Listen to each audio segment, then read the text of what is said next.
It's summer. Well, nearly. So this week, we have some summary ideas to try to help build connections between your organisation and the public. Also this week, we're looking at the State of PR Survey 2022 from Muck Rack and looking at what we can all learn, frankly, from that as communicators. And finally, as usual, there are some summary diary dates, and there's more as well. I'm Richard Midson, and for the past 25 years, I've been involved in the communications world. It's included being a duty radio news editor for one of the UK's biggest news organisations, the presenter of the Drive Time show on London's only all-news radio station, and made a niche YouTube channel which gained 1.6 million views, and was a public relations officer for the leader of the third largest group in the European Parliament. I've always been fascinated by how you communicate and build connections with big groups of people, and I now talk about it and make this podcast too. The Public Relations Podcast is all about communication and punching way above your weight as an organisation in modern PR. Welcome back to the Public Relations Podcast and newsletter. As always, if you want a copy of the newsletter, just head to the website, thepublicrelationspodcast.com. You will see a big orange button on the top of there. Or if you want to go directly to the URL, thepublicrelationspodcast.com/subscribe. Loads of stuff coming up this week. It's all got a summary feel. Just a quick mention of places I'm going to be in. If you fancy meeting up, it's always great to talk to people. Athens in Greece, 27th of June to the 1st of July. Sardinia, Italy. I'm going to be near Olbia, 18th to 23rd of July. I'm just looking at my list down here. Melbourne, Australia. I'm going to be in late September. And I'm going to be in Denver, Colorado around mid-November. I don't know the exact dates on that one yet. Right, so let's get started with this week and the State of PR in 2022 report. This is from Muck Rack, and they had a panel, very interesting panel that I was watching last week on this. No big surprises that half of PR pros say the top challenge is getting responses from journalists. And if you in your organisation are trying to do that too, you're not alone. There is so much I could say though on this topic, having been on the receiving end of many agency pitches over the year in my time. And I can tell you that a lot of those approaches are done very badly. And I will try to share more of what worked on me personally as a journalist over the coming months. But going back to the report, it was interesting to see what the panelists were saying. One of the things was about the impact of COVID. And they felt that COVID had made things a lot worse when approaching journalists, because the only way to really reach out to journalists during COVID was via email. You couldn't just sort of go up to someone at an event because there were no events. But this also meant the reporters were swamped, and they only opened emails as a result because they got so many from people that they knew. The implication of the panel was that things have actually got a lot worse, but to be honest, it hasn't changed much since my day. Now, we ended up interviewing the same people over and over again because we just didn't have time to vet new people. It was something actually I said at that event the other day. It was a shame because there's so many other ideas out there, but this is just the reality. When you don't have time, you end up using the people that you know will answer the phone, will give you a good soundbite, and they're probably good to talk to time as well. You say to them that they need to give you a 20-second soundbite, and they can do it. But anyway, so was there any advice on how to catch a journalist's eye, particularly if you're doing this for the first time? The panel had a few ideas. The main theme of it was the fact that you need to build a personal connection with reporters. This is something that hasn't changed over the years. And they suggested that you should really start going to events again if you can in your niche, particularly as they start to open up again post-COVID. And then finally, the journalists in there who are there and chatting to them.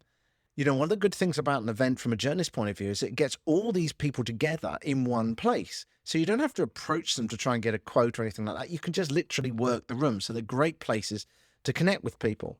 They also suggested, and this is something that I hugely support, is that one of the best ways of developing a relationship is to help a journalist write a story they are already writing.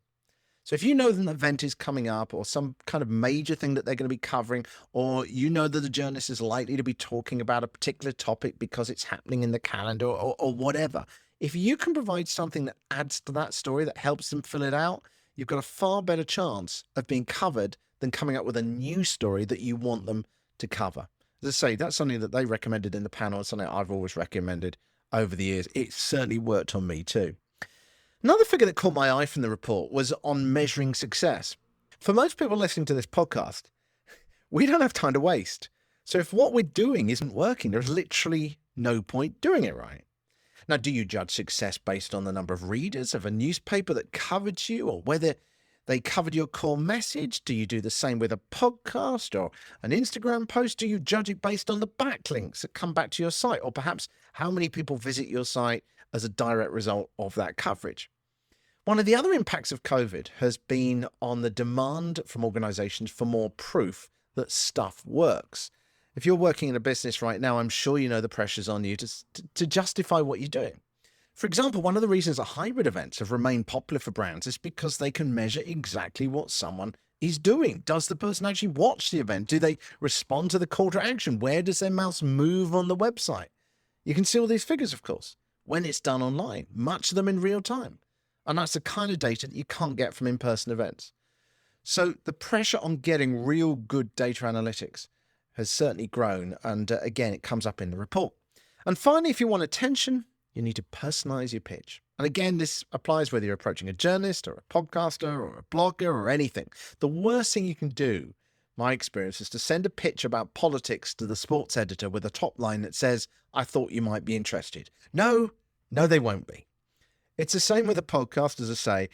I get pitches on this show, the Public Relations Podcast, from people who clearly haven't thought about what this show is about and what its goals are as well.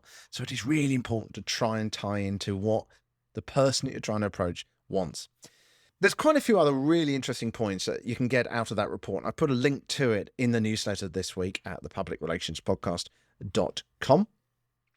But there's one other thing that did stick out, and that was I thought it was a shame listening to the panel again, talking about this separation between PR and marketing. To me, PR is about understanding human connection. It's about what makes people react. It's about learning that and understanding that. And that, I think, is something that every department of every organization can benefit from. As I said, I put a link to the report in the newsletter this week, thepublicrelationspodcast.com, thepublicrelationspodcast.com. There's lots of good stuff in there from Muck Rack. Okay, next, let's talk about summer, shall we?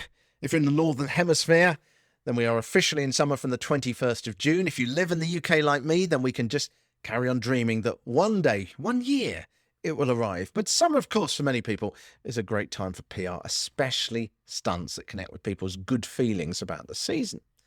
This week, I have for you then a few ideas on things that you could maybe try with your organization and some thoughts on how to get them to work. First of all, summer-related freebies. A lot of companies give away bottles of water during the summer, don't they? Sometimes with their brand written on them. But how often do you remember who gave you that bottle? If you're thinking of going down this route, then think about things that people can use for more than the next 10 minutes. So is that sun shields, fans, or maybe cold drink containers that they can use for multiple drinks? Or in the UK, of course, you can always hand out umbrellas to keep off the rain. Next, remind them of their childhood. We've all been to the beach as a child and played with sand. Well, Burger King took advantage of that memory in people's heads when they opened an outlet made of sand on a beach one year. I don't know whether you remember that. Took 30 tons of sand, apparently.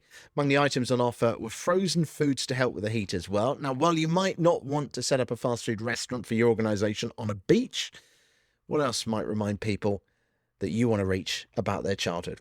Maybe it's reminding them of that first time they played with Lego in the garden in order to build something. Plenty of connections there with the building trade and STEM-related topics. Or maybe you want to connect with the first time they splashed around in the paddling pool with a toy boat in the garden. If you're selling boats or even promoting joining the Navy in your country, then there could be a nice tie-in there. Get involved in summer events. Now, while it is always great to help out the community and sponsor things, if you're approaching this looking for a return, then you really want to be thinking about how you're going to be doing this. And if we think about this scenario where you are looking for a return, there isn't a lot of point in having your organization's name on a leaflet if no one's going to read it and remember it. So how can you do something at a local event which is different? What I mean by that is don't just set up your stand with your products on or just walk around saying hello to people, but engage people in your product organization. And this goes back to this point we were making about film launch parties when we were talking about the Cannes Cannes Film Festival a few weeks ago. Instead of setting up a table with a game of ping pong with plastic cups where people have to throw a ping pong ball to get in the cup, do something that gets people thinking about it. For example, say you're a water company. Can you set up a few simple see-through pipes in a game where people have to move the pipes to allocate water to the right spot? Something that gets people to remember it, something, a memorable experience that also reminds them about what the goal is of what you're doing as an organization. Oh, and don't forget to get the people who really matter the most to take part in this. No, I'm not talking about the kids. I'm talking about the adults that do the spending, who make the choices. And finally, are you feeling daring? We all cringe, don't we, when shops start selling Christmas gifts in the middle of September. In fact, I remember seeing one last year, actually, that was selling it in a supermarket on the 6th of September. But then people still go and buy them anyway, don't they? The cringing that we do is the advert in itself. We all end up sharing it as well, saying, can you believe they're doing it? But it acts like an advert. Well, maybe if you have a winter-related product, then you could play on this too. Could a photo of someone in a deck chair in the sunshine with a line like, so you're lying on the beach thinking of skiing, we get you. 6 months to go, folks, would work for you.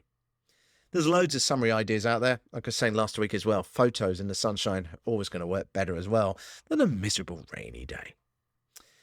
Okay, let's talk about Prince William one more time, because remember last week I talked about Prince William, the British royal, and how that grainy photograph of him went viral on Twitter. Well, just about everyone's been talking this week about the new PR person installed in the royal household. His name is Lee Thompson. He's 34 years old, but he has already been the Vice President of Global Communications and Strategic Partnerships at NBC Universal. You can see how the future King of the United Kingdom is looking to rebrand through that story that I talked about last week alone. So the question now is, are we going to see a king for the TikTok generation? It's going to be interesting to see how Thompson approaches it, how he builds connections, and whether it works. I'm sure there's going to be a lot we can learn from that too. Running off this week with a couple of diary dates for you. And chasing the ball, we start off on June the 24th. A reminder of Take Your Dog to Work Day. That hashtag is hashtag Take Your Dog to Work Day. If you have a dog or someone in your organisation does, bring them into the office. Get them to nuzzle the CEO or some of your staff to get that warm, cosy feel on social media. Who doesn't like a cute dog?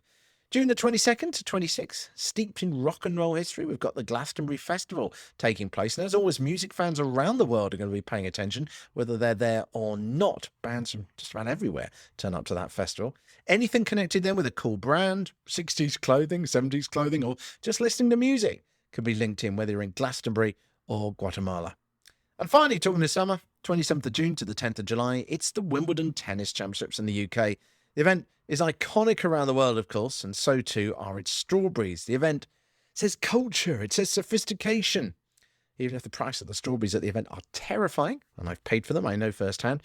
Are you doing sport, or do you have a luxury brand? Are you organising a TV in your office to watch, or in your shop? How about organising a strawberries and cream party for customers with the tennis on in the background on finals weekend? It's also 100 years of the Wimbledon Tennis Championships this year too. The hashtags for that are hashtag Wimbledon and hashtag Centre Court 100. Oh, by the way, the Glastonbury Festival official hashtag is hashtag Glastonbury 2022. It's all one word, Glastonbury 2022. Right, let's round up.